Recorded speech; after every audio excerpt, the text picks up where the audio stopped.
I spent 20 minutes scanning the auditorium crowd for my parents, but the only things waiting for me were empty seats.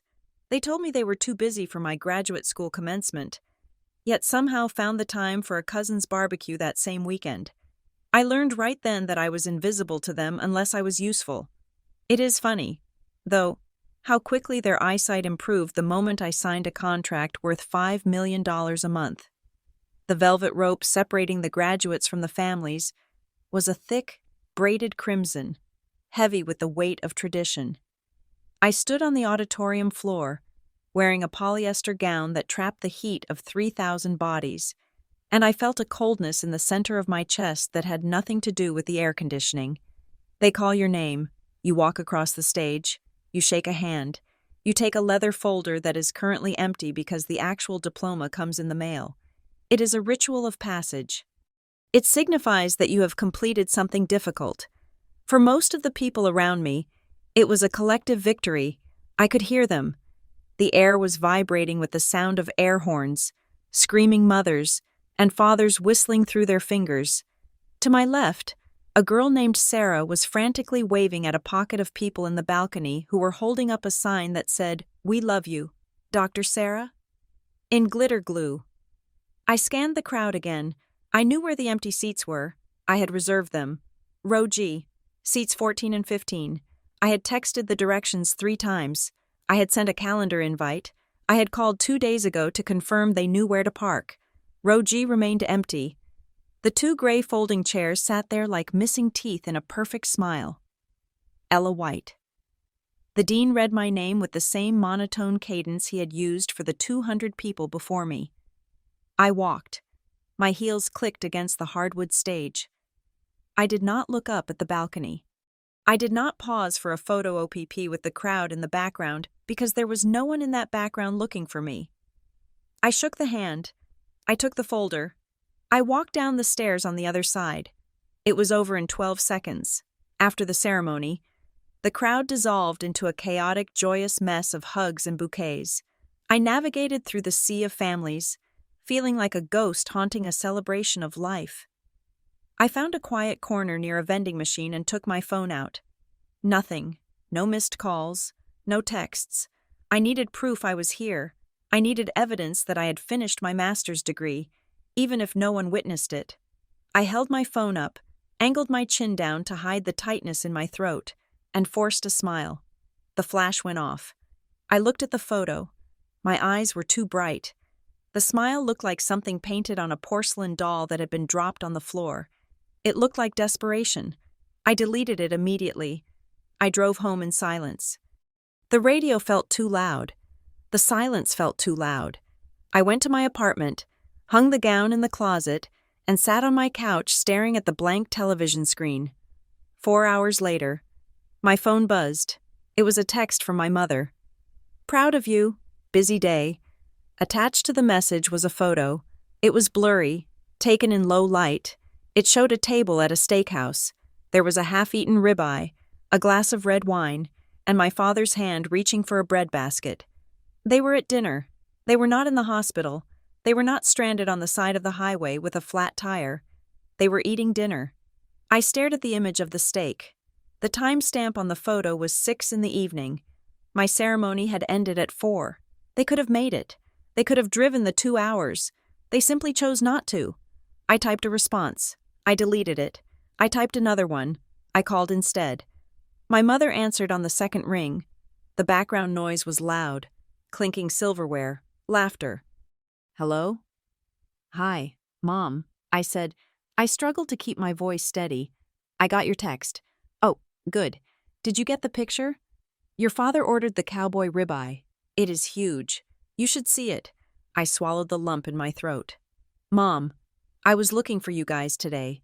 You said you were coming. I reserved the seats." There was a pause, and then the tone shifted. It was the shift I knew better than my own heartbeat. It was the sound of the narrative being rewritten in real time. "Ella, do not start this," she said. Her voice dropped, becoming a sharp whisper. "We have had a chaotic week. The traffic was terrible. We did not want to be late and make a scene, so we decided to just grab an early dinner and celebrate you in spirit. You did not want to make a scene? I asked. Mom, nobody would have noticed if you were late. I just wanted you there. It feels like you did not care. You are too sensitive, she snapped. You always do this. You take a nice moment and you ruin it by making it about your feelings. We sent you a text. We are proud of you. Why isn't that enough? Because I was alone. I whispered, I'm handing the phone to your father.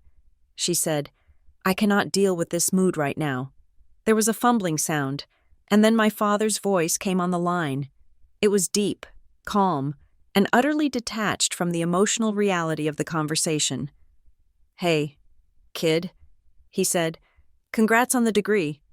Thanks, Dad. So, listen, since I have you on the phone, are you free next Tuesday? I blinked, looking at the wall of my apartment. What? I need to get the truck into the shop for that transmission issue, he said. I need someone to follow me there and drive me back. Your mother has her bridge club. I sat there, holding the phone, feeling the absurdity of it wash over me like cold water. I had just told them I was heartbroken that they missed one of the biggest days of my life. My mother had called me sensitive. My father had not even addressed it. He just wanted a ride. I have work on Tuesday. Dad, I said, can you take a long lunch? It will only take an hour. I realized then that he did not hear the no. He never heard the no. To him, I was an extension of his logistics. I was a resource. I will check my schedule. I said, great. He said, let me know. He hung up. I sat on the couch until the room went dark. I did not turn on the lights. A week later, the truth arrived in the form of a casual comment from my Aunt Linda. I was at the grocery store, buying produce. When I ran into her, she was pushing a cart full of soda cases. Ella, she exclaimed, I did not know you were back in town. I thought you were still up north. I live here, Aunt Linda. I said, I have lived here for 3 years. Right, she said, waving a hand. I lose track. Hey, it was such a shame I missed your graduation, but I heard the party for Brian was incredible. I froze. Brian was my cousin. He lived 3 states away. What party? I asked. His engagement party, she said, last Saturday. Your mom and dad said it was a blast. They stayed the whole weekend. I saw the photos on Facebook. Did you not see them? My stomach dropped. Last Saturday, the day of my graduation, they were not busy. They were not stuck in traffic. They were not overwhelmed by a chaotic week. They had driven 6 hours in the opposite direction to go to a party for my cousin. Oh, I said. My voice sounded hollow. I must have missed those photos. Well, you know how your mother is with her privacy settings. Linda laughed. Anyway, congrats on the school thing. She pushed her cart past me. I stood in the produce aisle, holding a bag of spinach, and I felt something snap. It was not a loud snap. It was the quiet sound of a tether breaking. They had lied. They had not just lied, they had calculated. They knew I would be hurt if I knew they chose Brian's party over my graduation. So they simply omitted the truth. They relied on the fact that I would not push. They relied on the fact that I was the good daughter, the quiet one, the one who would accept busy as an excuse because I was desperate to believe they loved me. I put the spinach back on the shelf. I walked out of the store. I went home and sat at my kitchen table. I took out a notebook. I wrote down 2 words. Stop auditioning. For 33 years, I had been auditioning for a role that had already been cast. I wanted to be the cherished daughter. I wanted to be the one they bragged about without prompting. I wanted to be seen, but the role was not available. They did not want a daughter who needed things. They wanted a daughter who did things for them. I looked at the phone. My father was expecting a call about the truck ride on Tuesday. I picked up the phone. I did not call. I sent a text. Cannot do Tuesday. Work is too heavy. I put the phone down. 3 minutes later, a response from my father. Seriously? I am in a bind here. I did not reply. 10 minutes later, a text from my mother. Your father is stressed. Can you just make it work? It is 1 hour. I did not reply. The silence that followed was terrifying. It felt like I was holding my breath underwater. I was waiting for the police to kick down my door. I was waiting for the sky to fall. But nothing happened. The sun continued to set. The traffic outside continued to move. I was free. The freedom was lonely. But it was clean. Over the next 3 months, I built a fortress. It was not made of stone, but of habits. I stopped sharing details of my life with them. When they called, which was rare, I kept the conversation pleasant and vacant. I talked about the weather. I talked about sports. I did not talk about my feelings. I did not talk about my career. I declined 3 dinner invitations. I claimed work. I claimed illness. I claimed prior commitments. I started going to a run club on Thursdays. I met people who did not know my last name or my family history. I made a friend named Jessica who was a fierce, loud lawyer who drank iced coffee in the dead of winter. We started getting brunch on Sundays. It was a small life, but it was mine. And then, the job happened. I was working a senior analyst role at a mid-sized bank. It was safe. It was boring. I was good at it, but I was sleepwalking. One afternoon, a headhunter contacted me on LinkedIn. His profile had no photo. His name was just V. Sterling. The message was brief. We have been watching your portfolio management on the chaotic emerging market sector. We value precision over volume. We are looking for a fixer. If you are interested in work that actually matters, meet me at the address below. Thursday, 2 p.m. I almost deleted it. It sounded like a scam or the intro to a spy novel. But the address was in the financial district, in a building I knew housed some of the most aggressive hedge funds in the city. I went. The firm was called Obsidian Strategy. There was no logo in the lobby, just the name on a steel plate. The interview process was not an interview. It was an interrogation of my soul. It lasted 4 weeks. There were 6 rounds. In the second round, they gave me a data set of a collapsing retail conglomerate and gave me 1 hour to find the bleed. I found it in 20 minutes. In the third round, they sat me in a room with a forensic psychologist.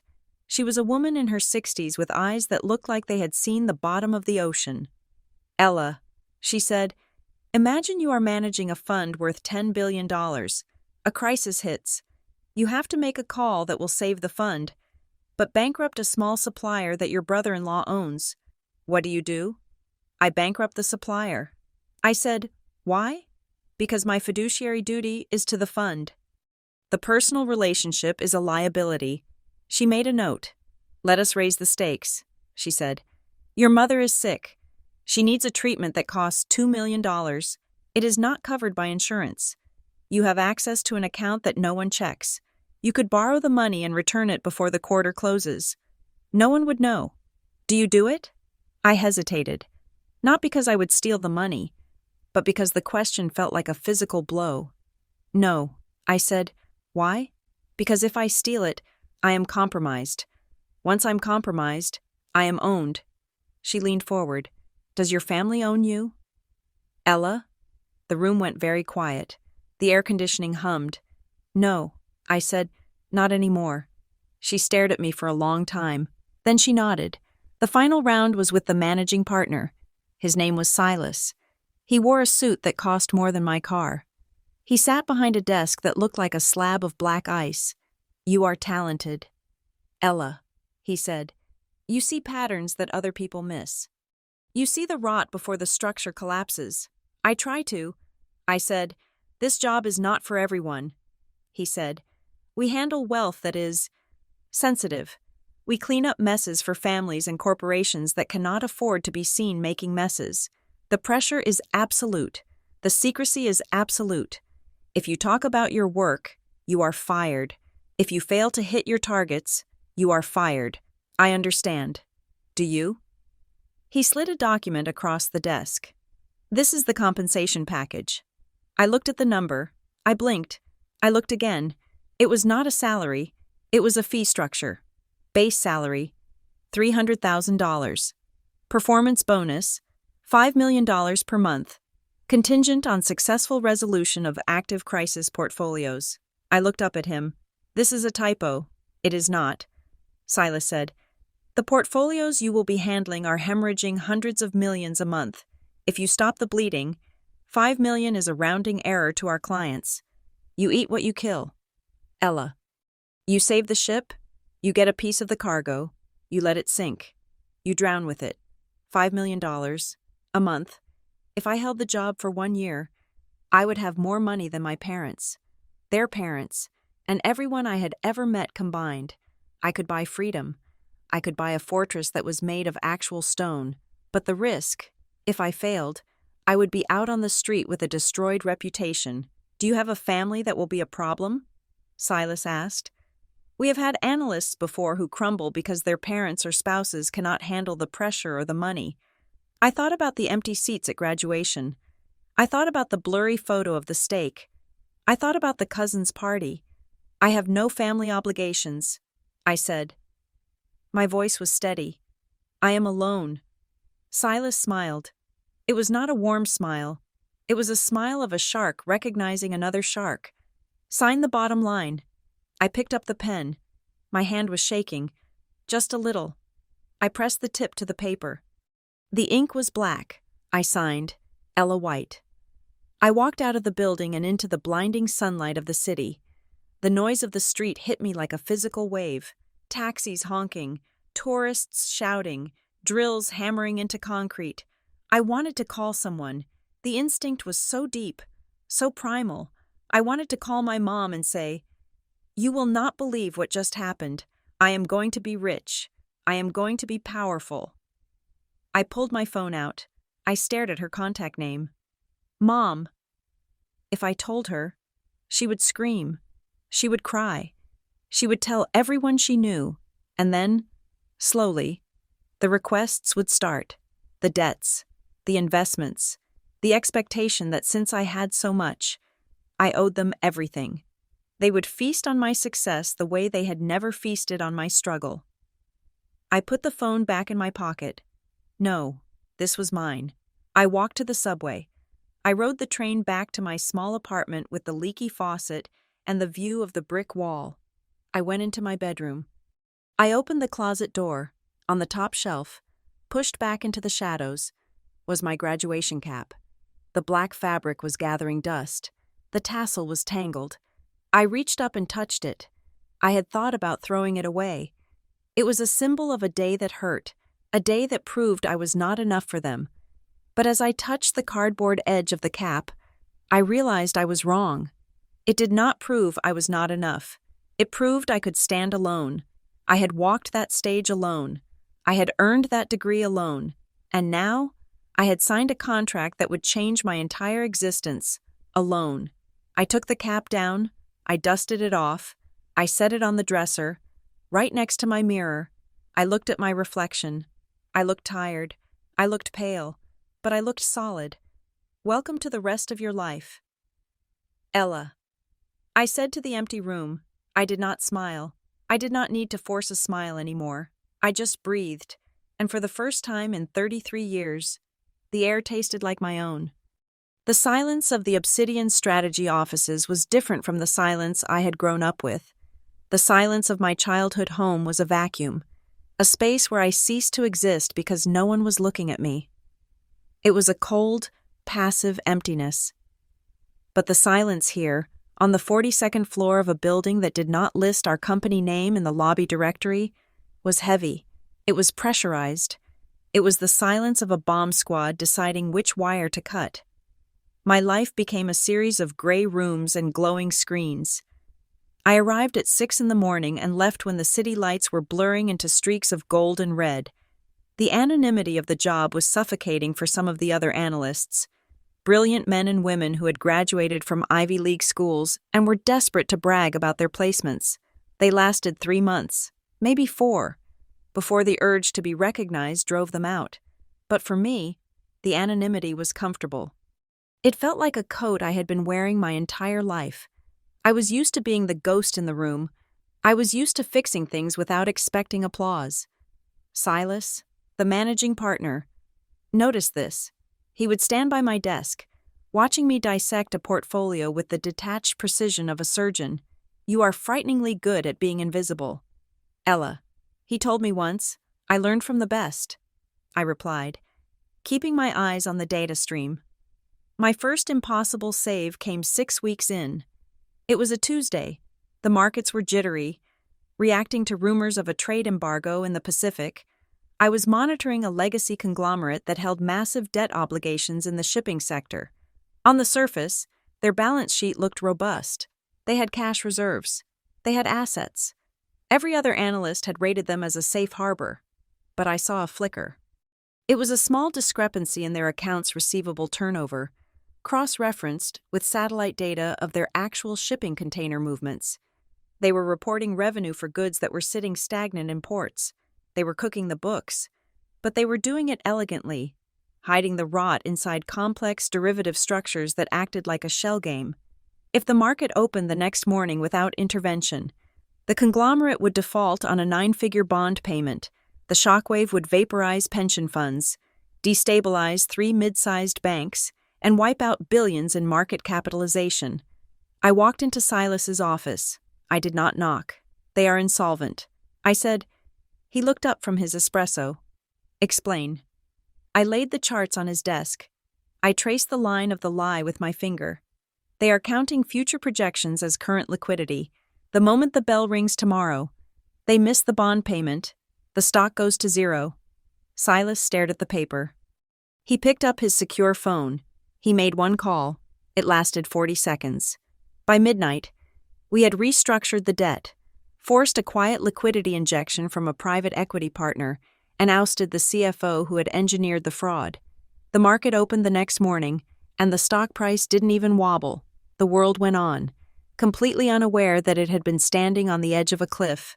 We had saved the client $400 million in a single night. Silas poured me a drink from a crystal decanter. It was 4 a.m. We were the only 2 people left on the floor. "You just earned your keep," he said. I felt a rush of adrenaline that was sharper than any drug. It was the feeling of pure competence. Silas swirled the amber liquid in his glass. He looked at me, his eyes narrowing. "This kind of money changes the atmosphere around you. Ella, it changes gravity. I can handle it," I said. He shook his head slowly. "I am not talking about the market. I am talking about your life. Success is a beacon. It shines very bright, and light attracts things. Moths, mosquitoes, predators. I don't have anyone to attract," I said. "I told you. I am alone." Silas took a sip of his drink. "Everyone has someone, Ella, and when they smell the blood in the water, they will come swimming." I didn't believe him. I thought my fortress was impenetrable. 2 days later, the wire transfer hit my account. I was sitting in a coffee shop, staring at the banking app on my phone. The number was so long it required a comma. $5 million. It looked like a glitch. It looked like a phone number. My hand hovered over the screen. I felt nauseous. I felt terrified. I felt invincible. The first thing I did was navigate to the student loan portal. I had $42,000 remaining. It had hung over my head for a decade, a constant reminder of the debt I had accrued because my parents had decided their money was for their retirement, not my education. I typed in the full amount. I hit submit. The screen refreshed. Balance, 0. I waited for the confetti. I waited for the sense of euphoria, but all I felt was a quiet loosening in my shoulders, a tension releasing that I hadn't realized I was carrying. The second thing I did was buy a house. I did not buy a penthouse in the city. I did not buy a sprawling estate in the Hamptons. I bought a 3-bedroom craftsman house in a quiet, tree-lined neighborhood 40 minutes outside the city center. It had a porch. It had a fireplace. It had a garden that was overgrown with ivy. I paid cash. I did not put my name on the deed. I created a limited liability company called Red Oak Holdings and listed that as the owner. I wanted no paper trail. I wanted no public records linking Ella White to this sanctuary. The first night I slept there, the silence was absolute. No roommates, no thin walls, just the wind in the trees and the smell of floor wax. I sat on the floor of the empty living room, eating takeout noodles, and I realized that for the first time in my life, I was safe. No one could kick me out. No one could tell me I was taking up too much space. This space was mine. But Silas was right. Gravity was shifting. The breach didn't come from a spy or a hacker. It came from a charity. Obsidian Strategy had a corporate matching program. If an employee donated to a registered charity, the firm matched it 3-1. I had decided to donate $50,000 to the neonatal wing of the city hospital, a quiet nod to the fact that I hoped other children would get a better start than I did. I checked the box for anonymous, or at least, I thought I did. A week later, the hospital published their annual Circle of Benefactors list on their website and in the local business journal. There, in black and white, under the Platinum Donors section, was my name, Ella White. It did not list the amount, but the Platinum tier started at $50,000. I saw it on a Thursday morning. My stomach dropped. I called the hospital immediately to have it removed, but the digital footprint was already there. It had been scraped by search engines. It had been indexed. By Friday afternoon, the phone calls began. The first one was from Aunt Linda. The phone buzzed on my desk. I stared at the name. I hadn't spoken to her since the grocery store incident where she revealed the truth about the cousin's party. I let it go to voicemail. She called again immediately. I picked up. "Hello? Ella." Her voice was a high-pitched trill, dripping with a sweetness that felt synthetic. "Oh my goodness, it has been forever. How are you?" "Honey, I am fine. Aunt Linda, I am at work. Of course, busy bee. Listen, I was just reading the business journal. Uncle Bob gets it for his shop, you know, and I nearly choked on my coffee. Is it true?" "Is what true?" I asked, playing dumb. "The donation. To the hospital. Platinum Circle?" "Ella, that is significant money. I mean, we knew you had a good job, but we didn't know you had that kind of job." I stared at the blinking cursor on my screen. "It is a group donation." I lied. My whole department chipped in. They just put it under my name because I organized the paperwork. There was a pause. She was calculating. "Oh, I see. Well, still, that is wonderful. Your parents must be so proud." The words made my skin crawl. Proud, as if my success was a reflection of their parenting, as if they had planted the seeds of this harvest.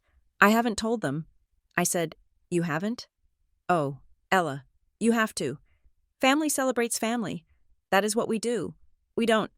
Actually, I thought, we celebrate everyone except me, but I didn't say it. I have to go." "Linda." I hung up. 30 minutes later, my mother called. She didn't start with small talk. She started with tears. "Ella?" "Oh, Ella. Honey, what is wrong?" I asked, my heart hammering a reflexive warning rhythm against my ribs. "Is Dad okay?" "He is fine." She sniffed. We are so overwhelmed. Linda called us. She told us about the hospital. It wasn't a big deal. "Mom, it was a work thing." "Don't be modest," she sobbed. "It is a big deal. To be able to give like that, it shows what a beautiful heart you have. And we have missed you so much. I know we have been distant, and I know things got weird after graduation, but we think about you every day." I held the phone away from my ear. The crying sounded performative. It sounded like the crying of a soap opera actress trying to secure a contract renewal. "I have been busy. Mom, I know. You are important now, but we want to see you. Your father wants to take you to dinner. Just the three of us. To celebrate our girl." I hesitated. I knew, logically, that this was a reaction to the money. They had ignored me when I was struggling. They had ignored me when I was stable. But the moment the scent of wealth drifted into the water, they were suddenly starving for my company. But there is a part of the human brain that is wired for connection. It is the part that remembers being 4 years old and wanting to be held. Even though I was 33 and making $5 million a month, that 4-year-old was still inside me, waiting to see if, maybe, this time, it was real. "Okay," I said. "Dinner. Saturday night. We went to the Gilded Fork. It was the most expensive steakhouse in the city. My father chose it. When I arrived, they were already seated. My mother was wearing her pearls, the ones she usually saved for weddings. My father was wearing a blazer that looked new. "Ella." My father stood up. He hugged me. The hug was stiff, awkward. He patted my back 3 times, hard. "You look expensive," he laughed. It was a loud, booming laugh that made people at the next table look over. "Hi, Dad. Hi, Mom." I sat down. The waiter appeared instantly. "Champagne," my father announced. "A bottle of your best. We are celebrating." The waiter looked at me. I nodded slightly. When the champagne arrived, my father raised his glass. "To Ella. Who knew that all that time you spent with your nose in a book would actually pay off?" We clinked glasses. The liquid was cold and sharp. "So," my mother said, leaning in, her eyes wide and glittering, "tell us everything. What is this firm? What exactly do you do?" "I manage risk." I said, "It is very technical." "And the money?" my father asked. He didn't look at me. He was looking at the bubbles in his glass. "Linda said it was platinum. That is 50 grand. Ella, that is a lot of loose change to throw at a hospital." "It was a good year," I said. "A good year?" He chuckled. "That sounds like more than a good year. That sounds like a jackpot. So, what is the structure? Salary? Commission?" It felt like an audit. His eyes were not warm, they were assessing. He was trying to calculate my net worth in real time. "It is a standard package, Dad. Come on. Don't play coy with your old man. Is it guaranteed? How long does the contract last? Is it at-will employment?" I put my glass down. The sound of the crystal hitting the tablecloth was soft, but it felt loud. "I am not going to discuss the money. Dad?" The table went silent. My father's face changed. For a split second, half a heartbeat, the smile vanished. His jaw tightened, the muscles bunching up near his ear. His eyes went flat and cold, a look of pure irritation that a resource was refusing to be harvested. Then, just as quickly, the mask slid back into place. He threw his head back and laughed. "Ha, look at her. A vault. That is smart. Ella, very smart. Never show your hand. I taught you that. Didn't I?" "You didn't. I thought." "I learned it to protect myself from you." The rest of the dinner was a minefield of compliments that didn't land. My mother told me my hair looked so professional, even though I had worn it the same way for 5 years. My father told me I had always been the driven one, conveniently forgetting the years he called me a dreamer who needed to get real.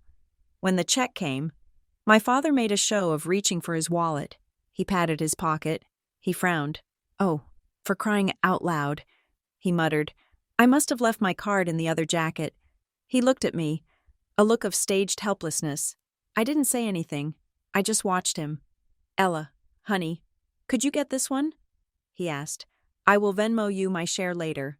I knew he wouldn't Venmo me. I knew the wallet was probably in his pocket. It was a test. It was a small extraction to see if the vein was open. I pulled out my black card. The metal clinked against the tray. My father's eyes locked onto the card. It was the Obsidian corporate card.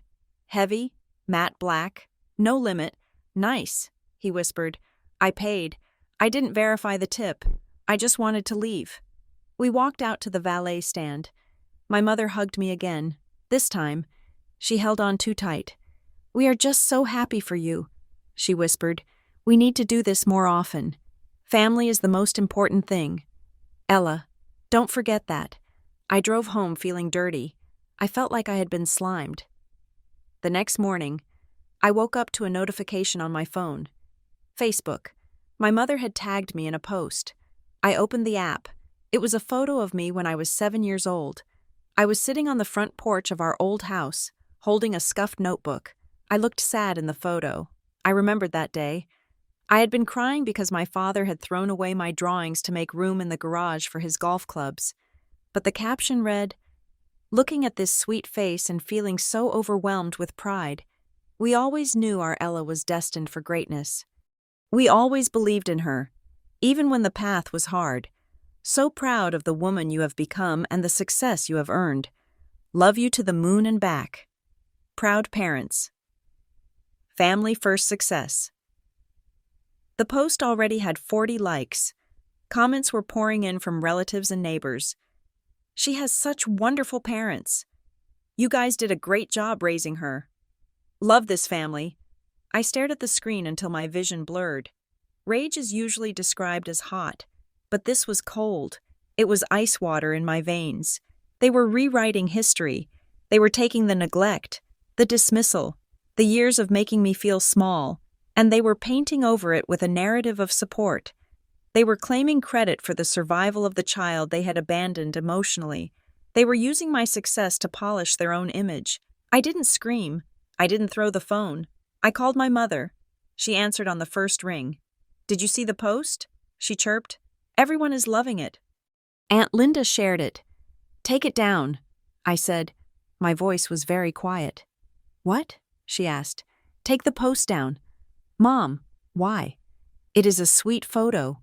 It is a lie," I said. "You didn't believe in me. You ignored me." And that day in the photo, Dad made me cry because he threw out my art.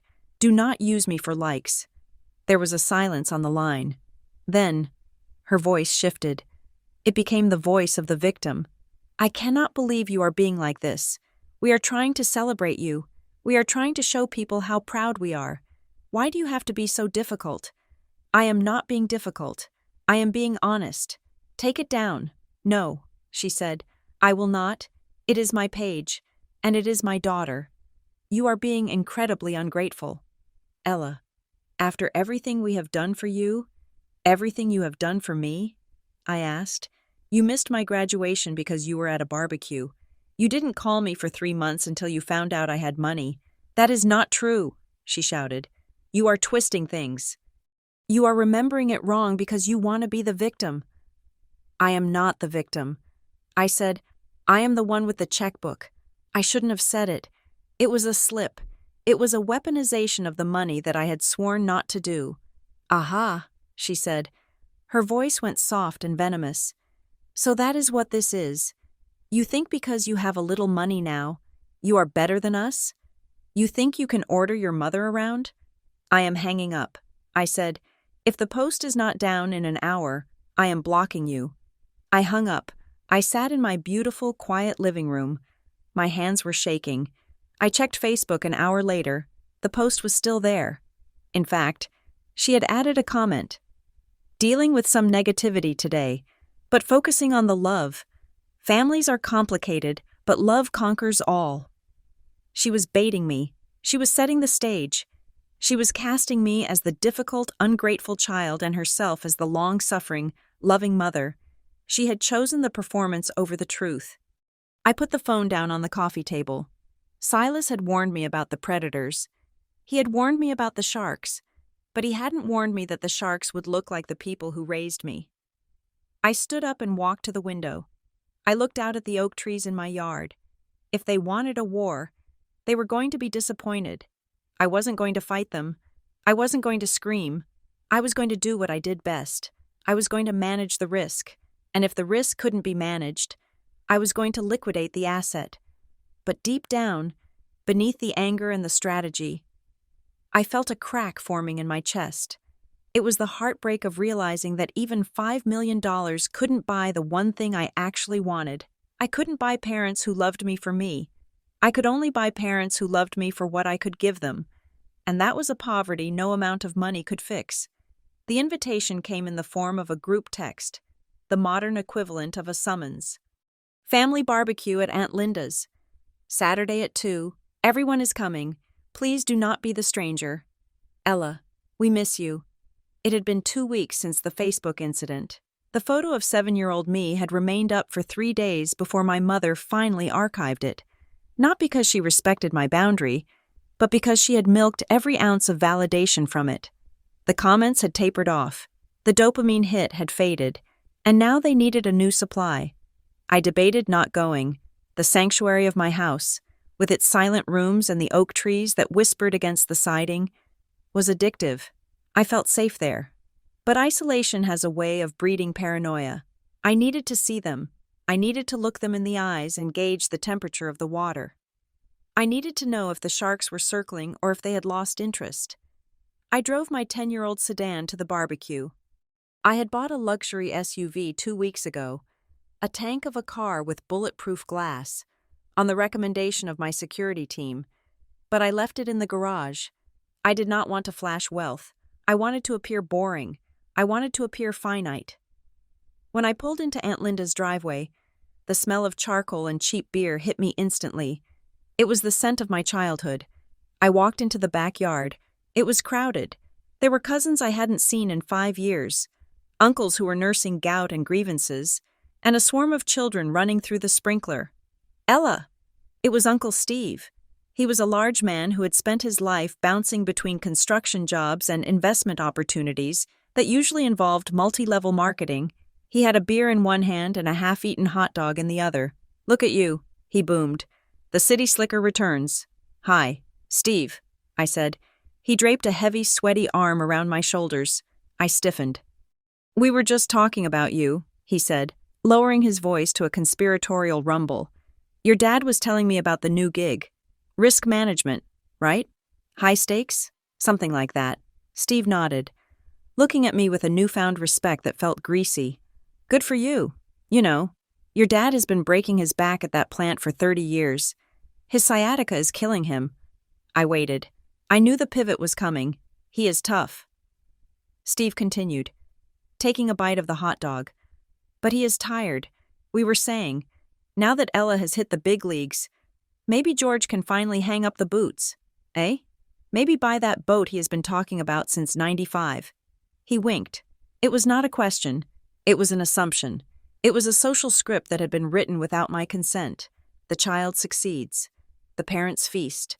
I pulled away from his arm. "Dad has a pension," I said. Steve laughed. A dry, barking sound. "Pension. You know what inflation does to a pension." "Honey, no. It is the circle of life. They wipe your ass. You wipe theirs. Or in this case, you write the check so they don't have to wipe their own." He slapped my back again and wandered off toward the cooler. I stood there, feeling the heat of the sun and the chill of the implication. It wasn't just Steve. As I moved through the party, I felt it everywhere. Cousin Sarah asked me if I was going to upgrade my parents' house. Aunt Linda asked if I had looked into vacation homes in Florida because your mother hates the cold. They were not asking for themselves. They were enforcing the clan's expectation. They were letting me know that my money was not my property. It was a communal harvest, and I was just the harvester. I needed air. I needed to get away from the smiles that looked like hungry grimaces. I went into the house to use the restroom. The hallway was cool and dark. As I washed my hands, staring at myself in the mirror, I heard voices coming from the kitchen. The door was cracked open. It was my father and my mother. I froze. My hand hovered over the towel rack. "She is being tight. George," my mother's voice hissed. It was low, angry, stripped of the sugary performance she used in public. She froze me out over a Facebook post. "A Facebook post! She is testing the fence," my father replied. His voice was calm, dismissive. "It is a power play. She has never had leverage before, so she is flexing it. It is not just a flex," my mother said. "She is cold." I looked in her eyes at dinner. There is nothing there. What if she doesn't pay? What if she leaves us holding the bag? "She will pay," my father said. He sounded bored, like he was discussing a stubborn vending machine. "She is desperate for approval. She always has been. Why do you think she worked so hard? She wants us to clap. I don't know. George, we should have been nicer to her in college. We should have gone to that graduation thing." "Forget the graduation," my father snapped. "That is sunk cost. We should have handled her earlier. We should have locked this down before she got the lawyers involved. We let her get too much roaming room. Now we have to reel her in, handled her, like a stray dog, like a malfunctioning appliance, like a volatile stock. Reel her in." I backed away from the door. I didn't dry my hands. I walked out of the bathroom, down the hall, and out the front door. I didn't say goodbye to anyone. I got in my car and drove. I didn't go home. I drove to a parking lot overlooking the reservoir. I turned off the engine and sat in the silence. My father's words echoed in the small cabin of the sedan. We should have handled her earlier. It wasn't love. It wasn't even disappointment. It was strategy. They viewed our relationship as a botched merger. I took out my phone. My hands were trembling, not from sadness, but from a sudden, sharp instinct. If they were thinking strategically, If they were talking about holding the bag, then this wasn't just about retirement boats or Florida condos. There was something else. I opened the app for a credit monitoring service I hadn't checked in 6 months. I typed in my password. I waited for the wheel to spin. The screen loaded. Alert. New inquiry detected. My heart hammered against my ribs. I tapped the alert. Date. Yesterday. Inquirer. Willow Creek Community Bank. Type. Hard pull. Willow Creek. That was the small, local bank in my parents' town. I had never banked there. I had never set foot in there. A hard pull meant someone was applying for credit in my name, or someone was trying to add my name to an existing debt. I looked at the authorized users section of the report. It was clean, but the inquiry was a smoking gun. You cannot run a hard credit check without a social security number. I had never given my parents my social security number as an adult. But they had it. They had it from when I was a child. They had it on old tax returns. They had it on financial aid forms from college. They were running my credit. I felt a wave of nausea. This was not just greedy relatives hinting at gifts. This was identity theft. This was criminal. I started the car. I drove straight to their house. It was 6 p.m. when I arrived. They were just getting back from the barbecue. I saw them pulling into the driveway, unloading a cooler from the trunk of their car. I parked on the street. I walked up the driveway. "Ella?" my mother said, looking surprised. She was holding a Tupperware container of leftover potato salad. "We didn't see you leave. Is everything okay?" I didn't answer. I walked past her, into the kitchen. "George," my mother called out. "Ella is here." My father walked in from the garage. He looked tired. He looked wary. "What is going on?" he asked. "You storm off from the party. Now you show up here?" I pulled my phone out and held up the screen.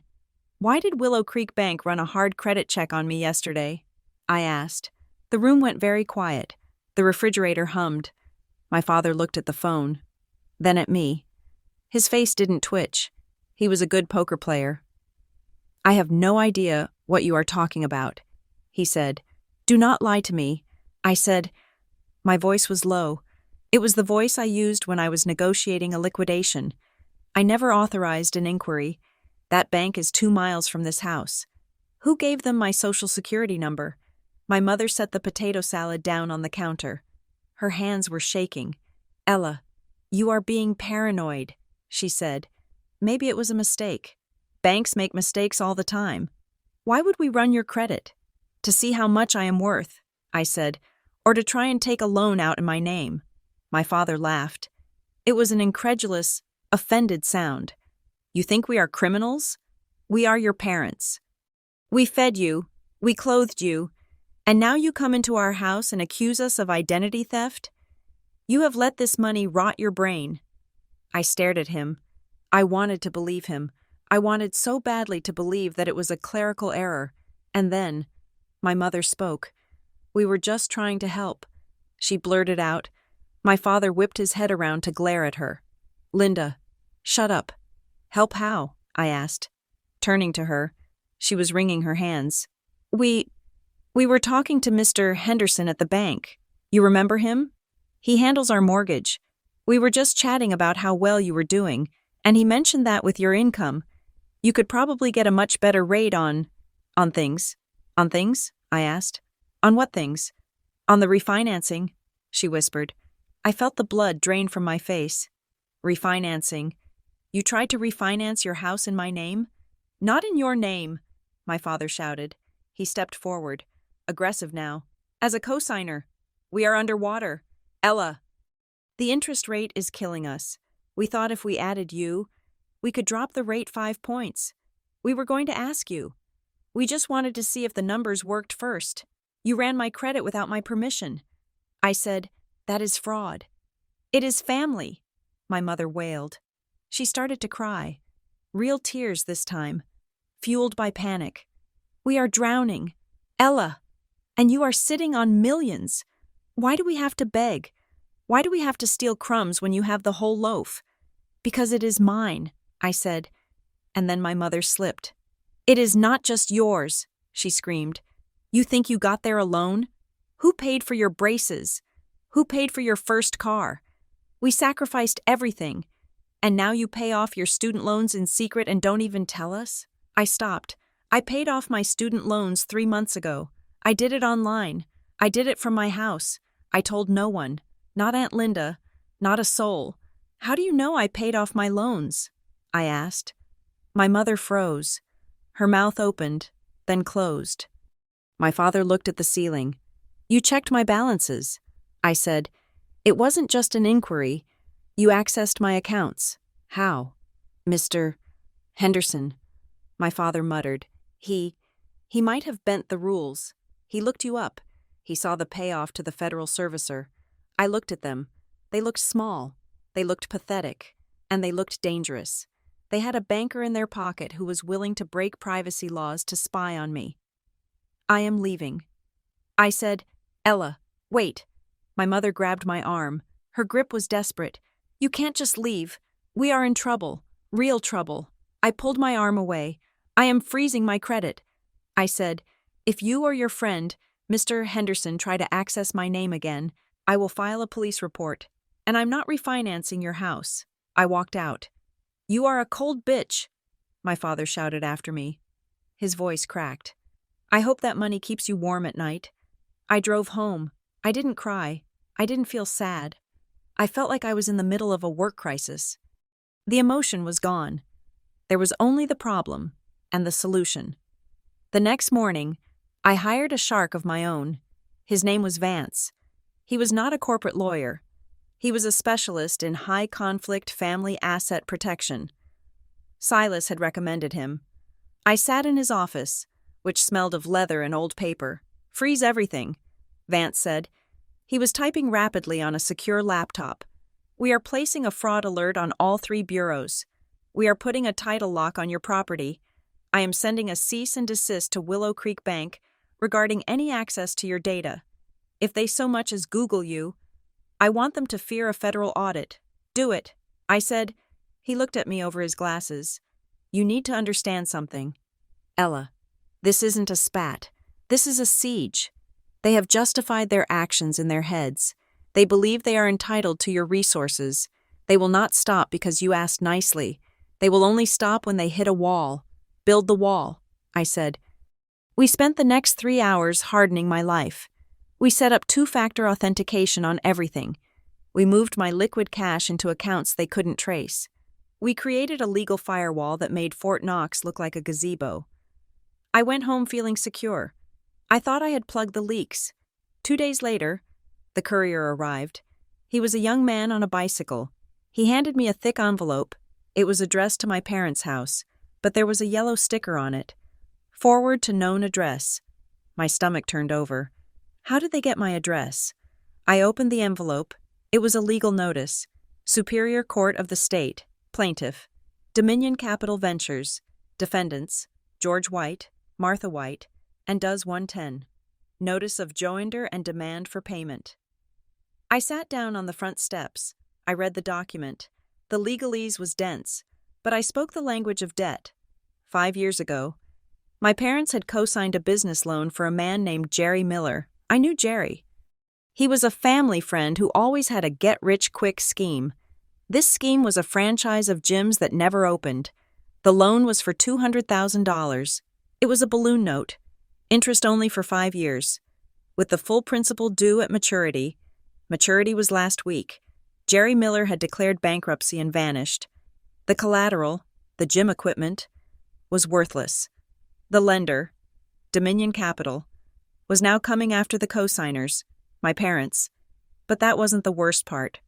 Paragraph 4. The plaintiff asserts that the defendants have represented that they have access to capital through a supporting family member, hereby identified as Ella White, who has verbally agreed to assume liability for the family estate. My vision swam. They hadn't just tried to refinance the house. They had told a predatory lender that I was backing them. They had used my name as a shield to delay the lawsuit, and now, the lender was trying to drag me into court. They were trying to list me as a supporting party based on verbal agreements. It was a lie, a total fabrication, but in the world of high-stakes debt collection, a lie can tie you up in court for years. I called my parents. I put the phone on speaker. I hit record on my other device. Ella? It was my father. He sounded breathless. I got the letter from Dominion Capital. I said, Silence. Did you get it? He asked. His voice was hopeful. Why is my name in this lawsuit? Dad? Look, he said, it is a misunderstanding. We just told them. We told them you were helping us sort things out. We needed time. They were going to take the house. Ella, they were going to foreclose on Tuesday. We had to give them something. So you gave them me? We didn't sign anything for you. We just said you were involved, that you were successful, that we were working on a plan. It bought us 30 days. You lied to a creditor. I said, you committed fraud again, and now they are serving me. Ella, please. My mother's voice joined in. She sounded weak. I can't breathe. My chest hurts. This stress is killing me. The doctor said my heart can't take this. If we lose the house, I don't know what I will do. I might just give up. It was the ultimate trump card, the health scare, the threat of mortality. You are doing this to us, she sobbed. You have the money. You could write a check today and this whole nightmare goes away. $200,000. It is nothing to you. It is one day of work for you. But you would rather see us on the street? You would rather see me have a heart attack? I closed my eyes. I felt the pull. The ancient, biological pull to save them. It would be so easy. I could wire the money. The lawsuit would vanish. They would keep their house. They would love me again. But I remembered the overheard conversation. We should have handled her earlier. If I paid this, I was handled. If I paid this, I was the retirement plan. The boat. The Florida condo. The next bailout. It would never end. I opened my eyes. I am not paying the debt. I said, Ella! My father roared. I am not paying it. But I will do this. I will pay for a bankruptcy attorney to represent you. I will pay for a mediator to negotiate a settlement with Dominion. I will help you budget to rent an apartment if you lose the house. You want us to rent? My mother screeched. Like poor people? I will offer administrative support. I said, keeping my voice steady. I will pay fees for professionals, but I will not pay the principal, and I will not put my name on any settlement. You are a monster, my father hissed. A selfish, cold-hearted monster. I am hanging up now. I said, I will have Vance send you the list of bankruptcy attorneys. I ended the call. I sat there on my steps, shaking. The sun was going down, casting long shadows across my lawn. I had done it. I had drawn the line. I had refused to be the savior they felt entitled to. My phone buzzed. It was a text. Unknown number. I opened it. Hey, Ella. It's Cousin Brian. Aunt Linda gave me your address. I was driving by Oak Haven Lane, and I think I saw your car. Nice place. We should catch up. I stared at the screen. Oak Haven Lane. I had bought the house under an LLC. I had told no one the address. I had scrubbed my digital footprint. Aunt Linda gave him the address. How did Aunt Linda get the address? The forwarded legal notice, the yellow sticker, forward to known address, the courier service. My parents must have harassed the courier company, or the mail carrier, or Mr. Henderson at the bank had dug it up. They had my address. The fortress wasn't just breached. The gates were down. I stood up and walked into my house. I locked the door. I engaged the deadbolt. I turned on the alarm system, but I knew, as I looked out at the darkening street, that locks wouldn't be enough. They knew where I lived. They knew what I had, and they were desperate. I wasn't dealing with family anymore. I was dealing with a hostile takeover, and I had to stop treating them like parents and start treating them like the liability they were. I returned home on a Tuesday evening, the kind of gray, drizzling twilight that makes the suburbs feel like a film set abandoned by the crew. My house, usually a sanctuary of silence and shadows, felt different the moment I turned into the driveway. It was a subtle shift, a vibration in the air that a stranger would have missed, but I knew the frequency of this place. I parked the car in the garage, listening to the heavy metal door slide shut behind me, sealing me in. I walked to the front door, my keys in hand. There was something on the doormat.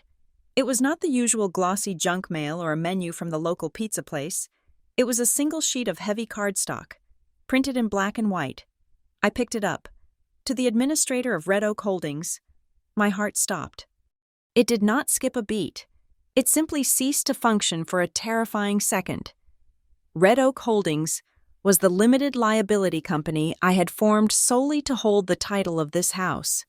The name appeared nowhere else. It was not on my mailbox. It was not on my driver's license. It was buried in the state registrar's database, shielded by a registered agent lawyer who was paid to keep my name off public documents. I flipped the card over. Interested in selling? We have cash buyers ready to close in 7 days. Confidentiality guaranteed. It looked like a generic real estate flyer, the kind predatory investors carpet bomb neighborhoods with. But it wasn't generic. It was addressed to the LLC. Someone had gone to the county clerk's office. Someone had pulled the deed. Someone was connecting the dots between the address Aunt Linda had leaked and the legal entity that owned the property. I unlocked the door and stepped inside, disarming the alarm with trembling fingers. I locked the door behind me and engaged the deadbolt. I walked through every room, turning on every light, checking the window latches. The house was empty, but it felt violated. It felt like someone had walked through it with muddy boots. I called Vance immediately. I sent you a photo of the flyer. I said, I heard typing. I see it. Vance said. His voice was calm, a stark contrast to the static in my head. Is it random? I asked. No, Vance said. I am running the return address. It is a shell company, a real estate wholesaler. But look at the syntax. Ella, they addressed it to the administrator. That is specific legal language found in your filing documents. A mass marketing campaign addresses it to current resident or homeowner. This was hand-typed. This was targeted. Who sent it? I cannot prove it yet, Vance said. But if I were betting, I would say it is a pressure test. Someone is poking the perimeter to see who jumps. If you call that number, you confirm the link between you and the LLC. Do not call. I am not going to call. I said, good. And Ella, get a camera for the front porch. A discreet one. If they are dropping flyers, they are physically present. I hung up. I stood in the middle of my kitchen, staring at the flyer. It was a message. It was a way of saying, we know where you are, and we know what you own. The next morning, the summons came. Not a legal one, but a familial one. My mother called me at work. I let it go to voicemail. She called again. I let it go to voicemail. Then she sent a text. Family emergency, not financial. Please come to dinner tonight. Uncle Steve and Aunt Linda are here. We are worried about you. Worried about me. The phrasing was strategic. It wasn't, we are angry or we need money. It was worried. It framed me as the problem, the patient, the broken thing that needed fixing. I sat in my office, looking at the skyline. I had a choice. I could ignore them. I could stay in my fortress and let the lawyers handle the siege, but ignorance is a blind spot. I needed to know what narrative they were building. I needed to know how deep the rot went. I replied, I will be there at 7.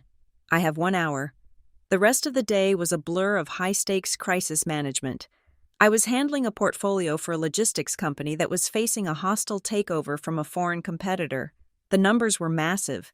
The timeline was microscopic. I moved billions of dollars on screens, issued directives that would alter the livelihoods of 4,000 employees, and kept my voice perfectly level. But underneath the professional armor, I was bleeding. I drove to my parents' house at 6:30. When I walked in, the atmosphere was thick. It smelled of pot roast and tension. My mother was in the kitchen, wiping a counter that was already clean. My father was sitting in his recliner, but he wasn't watching TV. Uncle Steve and Aunt Linda were sitting on the sofa, looking solemn, like they were waiting for a funeral procession to begin. Ella. My mother said. She didn't hug me. She gestured to a wooden chair they had pulled into the center of the living room circle. Please, sit. I looked at the chair. It was an interrogation seat. I will stand. I said, Ella, sit down, my father said. His voice was firm, authoritative. We need to talk to you. I sat. I crossed my legs. I placed my purse on my lap. I reached into the side pocket and quietly tapped the record button on my phone. "What is the emergency?" I asked. Uncle Steve leaned forward, clasping his hands. "Ella, we love you. You know that, right? Family is the bedrock. Cut to the chase. Steve," I said. My mother made a small, wounded noise. "See? See how she talks? It is so cold. It is not her. We are concerned about your mental state," my father said. He looked at me with a performance of grave paternal worry. "Ever since you took this job, you have changed. You are paranoid. You are aggressive. You are cutting people off. You are imagining things. Like that business with the bank." "I imagined the bank inquiry?" I asked. "I have the credit report." "Dad, you are misinterpreting reality," he said smoothly. "You are under a lot of pressure. We looked up this firm of yours. It is shadowy. It is intense. We think it is doing something to you. We think you are having a breakdown." I looked around the room. They were nodding. Aunt Linda looked veritably tearful. "We just want to help," Linda sniffed. "You are all alone in that big house with no name on the door. It is not normal. Ella, hiding like a criminal? Accusing your parents of fraud? It sounds like, it sounds like psychosis." I felt a chill run down my spine. It was a brilliant, terrifying tactic. If they could paint me as mentally unstable, they could discredit anything I said. If I accused them of theft, they could say, "Poor Ella. She is having an episode." If I refused to pay their debts, they could say, "She is not in her right mind. I am perfectly sane." I said, "I am protecting myself." "From who?" my father asked. "From us?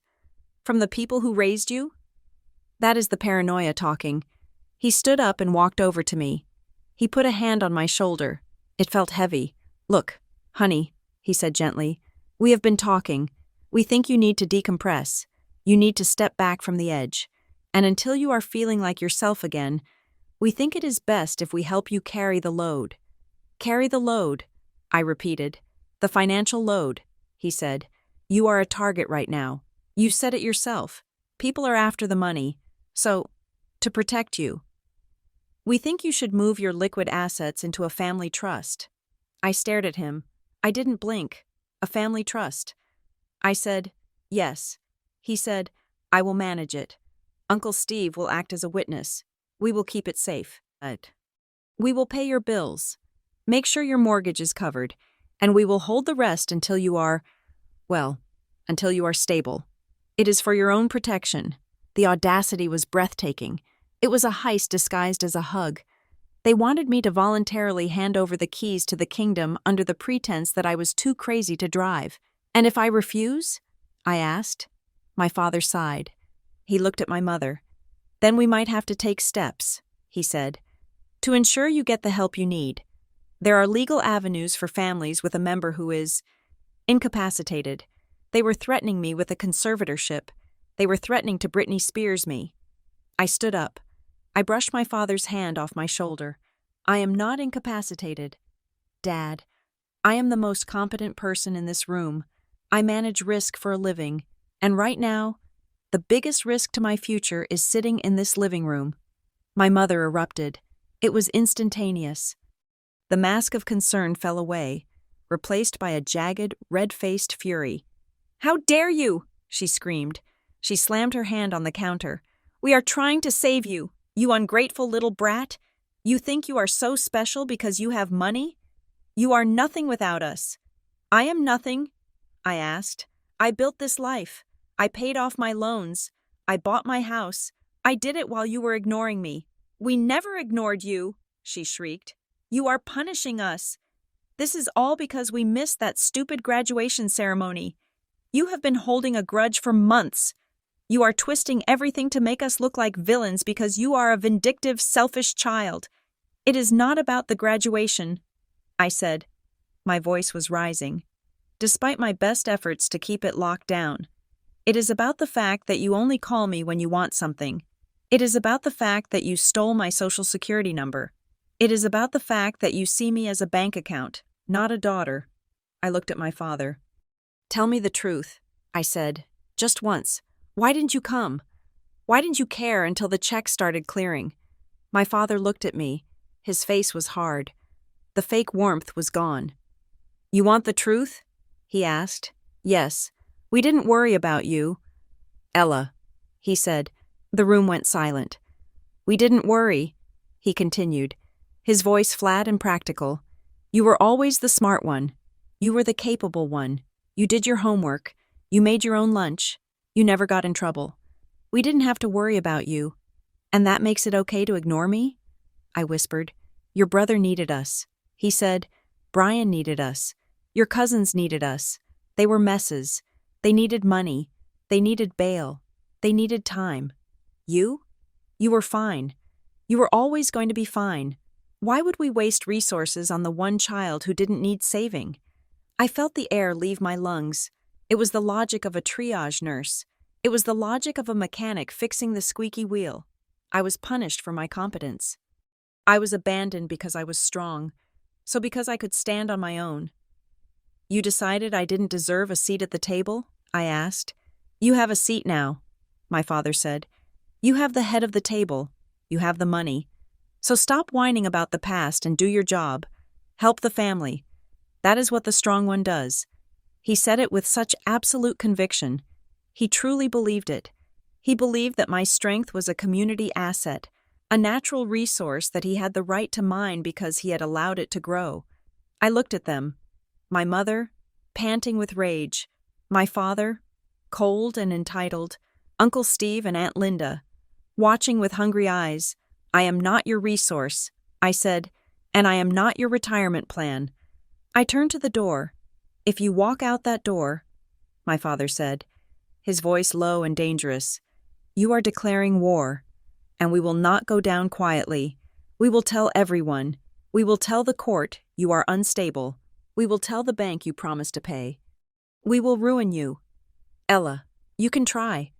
I said. I opened the door. "But remember one thing. Dad, I manage crises for billionaires. You are playing with a grenade, and you have no idea how to put the pin back in." I walked out. I got in my car. I locked the doors. I didn't drive away immediately. I sat there, shaking. Not from fear, but from the sheer, brutal clarity of it. "We didn't have to worry about you." It was the most painful compliment I had ever received. My phone buzzed. It was a work alert. Urgent. Mercado Telecom negotiations stalled. Need immediate intervention. I wiped my face. I checked my eyes in the rearview mirror. They were dry. They were hard. I put the car in reverse. I drove out of the subdivision, leaving the dark house behind me. I drove straight to the office. It was 9 at night. The city was alive. I walked into the conference room. My team was there, looking exhausted, ties loosened, coffee cups littering the table. "Ella," Silas said. He was standing at the head of the table. "We thought you were out for the night." "I am back," I said. I sat down. I pulled up the terminal. I looked at the numbers. They made sense. They were logical. They followed rules. If you made a mistake, you lost money. If you made a smart move, you won. It was fair. "Update me." I said. For the next 6 hours, I was a machine. I dissected the opposing counsel's offer. I found the leverage point, a hidden subsidiary they were trying to shield from the merger. I crafted a counteroffer that forced them to fold. By 3 a.m, the deal was done. We had secured the asset. The client was safe. Silas walked over to where I was sitting. He sat on the edge of the desk. "You were ruthless tonight," he said. "I had to be." I said, "Is everything okay?" he asked. "You look like you went 12 rounds. I looked at him. Silas was a predator, but he was an honest one. He told you he was going to eat you before he took a bite. My family staged an intervention. I said, they tried to get me to sign over my assets to a trust they control. They threatened to have me declared incompetent if I refused. Silas let out a low whistle. "That is amateur hour," he said. "But amateurs are dangerous because they are unpredictable. Did you sign?" "No." "Good." He stood up. "Go home. Ella, sleep. You earned it." I didn't go home. I couldn't go back to the empty house with the flyer on the mat. I went to a hotel downtown. I checked into a room on the 30th floor. I sat on the bed, staring at the city lights. My phone buzzed. It was a text from an unknown number. I opened it. Message. Just thought you should know. This is what is going around. Attached was a screenshot. It was a group text. The participants were Mom, Dad, Uncle Steve, Aunt Linda, and about 10 other numbers I didn't recognize. Cousins, second cousins, neighbors. The message was from my mother. Mom, great news, everyone. We had a long talk with Ella tonight. She was emotional, but she finally understood the gravity of the situation. She is handling the Dominion debt. She promised to wire the funds to the lawyer by Friday. We are so relieved that she is stepping up to honor her family duties. Praise God. Below it, a flurry of heart emojis and amen responses from the relatives. They were lying.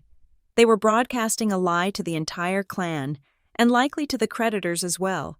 They were creating a verbal contract, a social expectation, a trap. If I didn't pay by Friday, I wouldn't just be the daughter who said no. I would be the daughter who broke a promise. I would be the liar. They were betting that my shame would be stronger than my spine. They were betting that I would pay $200,000 just to avoid being called a traitor. I stared at the screen. My father's voice echoed in my head. We will tell the bank you promised to pay. They had pulled the pin on the grenade. I didn't delete the message. I took a screenshot. I forwarded it to Vance. I forwarded it to Silas. And then I turned off my phone. I lay back on the crisp, white hotel sheets. I closed my eyes. They wanted me to be the capable one. They wanted me to fix it. I would fix it. But when you fix a structure that is rotten to the core, you don't patch the cracks. You bring in the bulldozer. The morning sun hit the glass table in Vance's office, creating a glare that made it hard to look at the documents spread out between us. Vance was not a man who engaged in small talk. He was a specialist in damage control, and he looked at my family situation the same way a structural engineer looks at a load-bearing wall that has turned to powder. They are building a reliance claim, Vance said. He tapped the screenshot I had forwarded him, the one where my mother told the entire extended family I had promised to pay. I didn't promise anything, I said. I told them explicitly that I would not pay. It does not matter what you whispered in their kitchen, Vance said. It matters what the public narrative is. If they tell the creditor that you are backing them, and the creditor delays foreclosure based on that representation, and you stay silent, a court could argue that your silence was a form of acceptance. They are trying to create a verbal contract by consensus. I felt a cold knot tighten in my stomach. It was weaponized gossip. What do? I asked. We go on the record, Vance said. He slid a piece of heavy cream-colored paper toward me. We send a formal notice of non-liability. We send it to your parents. We send it to the bank. We send it to the creditor suing them. We burn the bridge so thoroughly that no one can claim there is a road across it. I read the letter. It was brutal in its clarity. Ella White has not agreed to assume, guarantee, or otherwise support the debts of George and Martha White. Any statements to the contrary are false and unauthorized. Send it, I said. Vance looked at me over the rim of his glasses. You understand what this will do, Ella. This is a declaration of war. They will not take this as a legal maneuver. They will take it as a rejection of their existence. The backlash will be social, and it will be ugly. Let them scream. I said, I am done being the silent partner in their fraud. We sent the letters by courier at noon. By 4 p.m, the screaming began.